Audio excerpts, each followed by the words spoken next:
En 2017, près de 53% du verre est trié pour être recyclé sur la communauté de communes du Pays de Landivisiau, soit 1264 tonnes de verre triés sur un total de 2374 tonnes de verre jeté.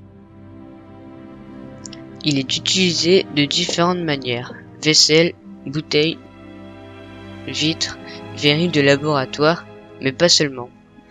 Il sert aussi dans les domaines largement moins connus du grand public: isolation, télécommandation, plaques de cuisson, verre dentaire, colle. Si on devait être bref, on peut dire que le verre nous entoure.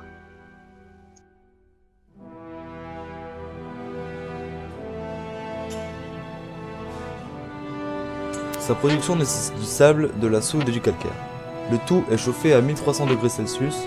Les composants vont alors fondre et se mélanger pour donner du verre en fusion, liquide et brûlant. Quand il refroidit, il forme une masse transparente et cassante, le verre. Il est ensuite coulé dans des moules pour donner la forme voulue. Il faut noter qu'il est recyclable à l'infini. En effet, quand on boit du verre, une poudre blanche nommée calcin est créée. Il suffit alors de la faire réchauffer à la manière précédemment évoquée.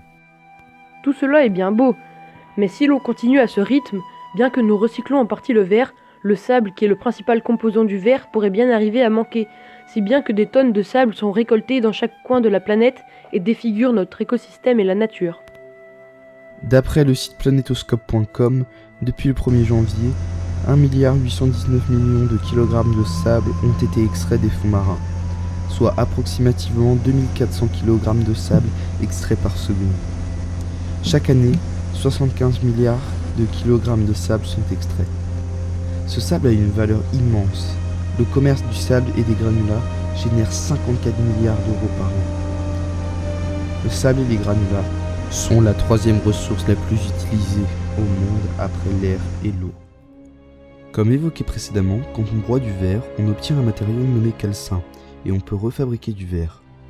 Mais avant tout ça, un procédé de triage est nécessaire, commençant par l'effort du citoyen et allant jusque dans les centres de tri un peu partout en France. Si vous voulez aider la planète, renseignez-vous sur www.paysdelandi.com et déposez vos restants de verre dans les bacs réservés et disséminés sur toute la communauté de communes à cet effet.